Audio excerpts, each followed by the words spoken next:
राधे राधे दोस्तों, आपका फिर से स्वागत है मेरे YouTube चैनल राधे श्याम में।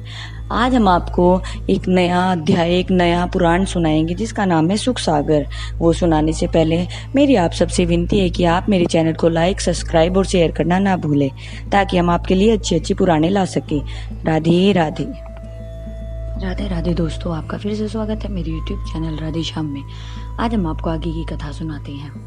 हे राजन, उपरोक्त नियम ब्रह्मचारी के हैं। उपरोक्त नियमों का विधि पूर्वक पालन करता हुआ ब्रह्मचारी 25 तथा अथवा 20 वर्ष की आयु में सर्वगुण संपन्न योग्य कन्या से विवाह कर गृहस्थ आश्रम में प्रवेश करे तथा पहले बताए हुए वर्णानुसार नियमों का पालन करता हुआ 50 वर्ष की आयु तथा गृहस्थ आश्रम में रहे तथा सांसारिक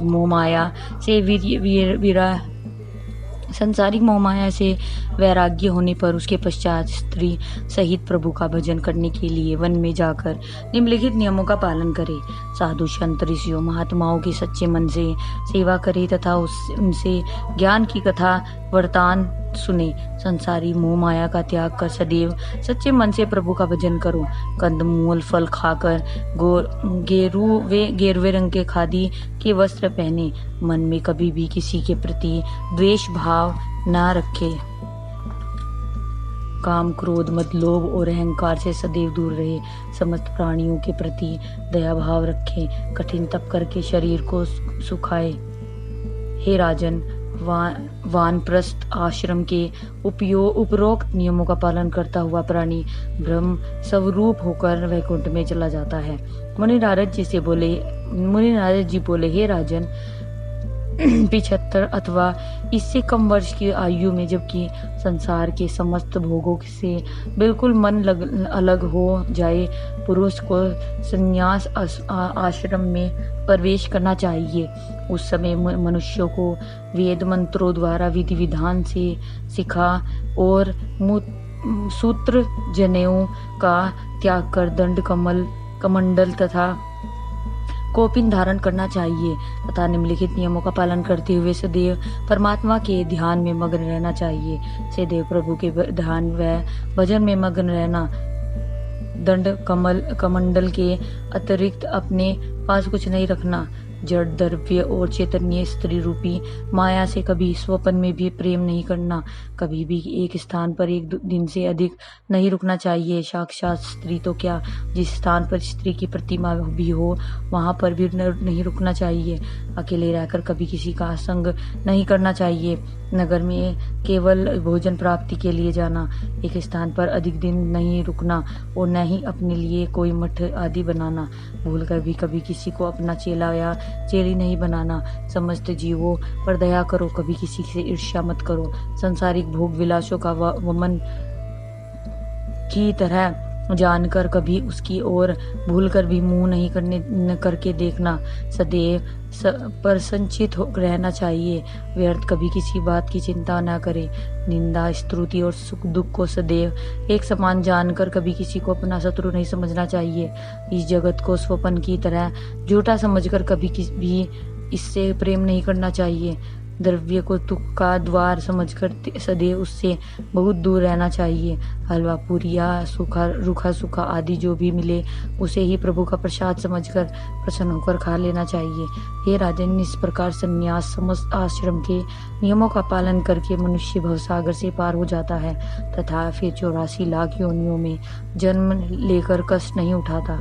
इसलिए हे राजन, जिस प्राणी ने यह अमूल्य मानव तन पाकर प्रभु का सच्चे मन से स्मरण नहीं किया, उसके चरणों का ध्यान नहीं किया, उनकी भक्ति नहीं की, उसे अभागा और मूर्ख ही समझना चाहिए। क्योंकि मनुष्य बिना प्रभु की भक्ति भजन के अवागमन के चक्र से छूटकर कभी मुक्ति नहीं होता। मुनि नारद जी के मुख से इतनी कथा सुनकर महाराज युधिष्ठिर बोले, हे ऋषिवर, आप मुझे कृपा करके गृहस्थ आश्रम के धर्म के बारे में विस्तार से सुनाइए। महाराज युधिष्ठिर की बात सुनकर मुनि नारद जी बोले, हे राजन, मैं अब आपको गृहस्थ धर्म को बताता हूँ केवल एक यही आश्रम है जो तीनों आश्रमों का पिता अर्थात पालन पोषण करने वाला कहलाता है। इसलिए ब्रह्मचर्य आश्रम का पालन करके किसी सर्वगुण संपन्न योग्य कन्या से विवाह कर निम्नलिखित नियमों का पालन करते हुए गृहस्थ आश्रम चलाना चाहिए। ब्रह्मचारी वानप्रस्थ और सन्यासी को भोजन वस्त्र आदि देकर सदैव अतिथि का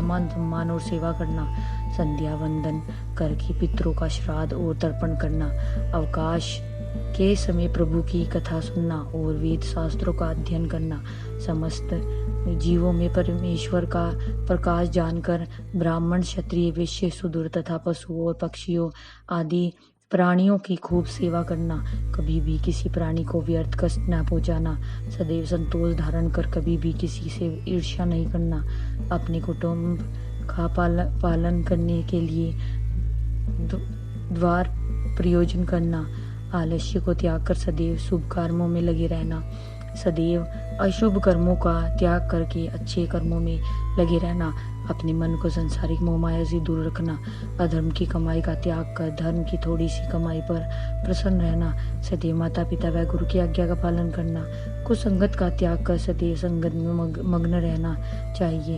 यज्ञ जप तप हवन और देव पूजा करते हुए शास्त्र अनुसार आचार्यों की आज्ञा का सदैव पालन करना, सुख दुख में सदैव प्रभु का स्मरण करना चाहिए। धैर्य क्षमा या दया और पवित्रता को मन से कभी भी अलग नहीं होने देना।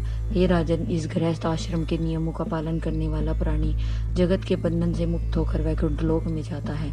मुनि नारद जी के बोले, हे राजन, प्रत्येक गृहस्थी को देवता और पितरों के नाम पर यज्ञ और श्राद्ध आदि से में विद्वान और धर्मात्मा ब्राह्मणों को भोजन कराना चाहिए, क्योंकि जिस तरह श्रेष्ठ भूमि में बीज डालने पर वह बड़ा होकर फलता फूलता है, उसी तरह सुपात्र रुखी को दिया हुआ दान भी अक्षय फल देने वाला होता है।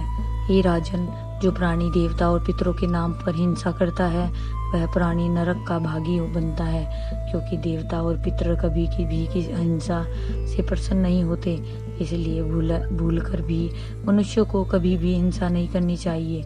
इस तरह जो प्राणी संतोष नहीं करता वह प्राणी भी नरक का भागी बनता है। इसलिए प्रत्येक गृहस्थी को सदैव संतोष रख किसी भी बात की कभी प्रतीक्षा नहीं करनी चाहिए। हे राजन, जो स्त्री पुरुष चारों आश्रमों में रहकर उनका शास्त्र अनुसार पालन नहीं करते हैं वे नाम के आश्रमधारी कहकर लहलाकर अंत में नरक के कष्टों को भोगते हैं। इसलिए प्रत्येक ऋषि पुरुष को स्त्री पुरुष को सर्वयति और निर्वर्ती मार्ग से प्रभु की भक्ति जरूर करनी चाहिए। आज की कथा में ये समाप्त करते हैं, आगे कथा आपको कल सुनाएंगे।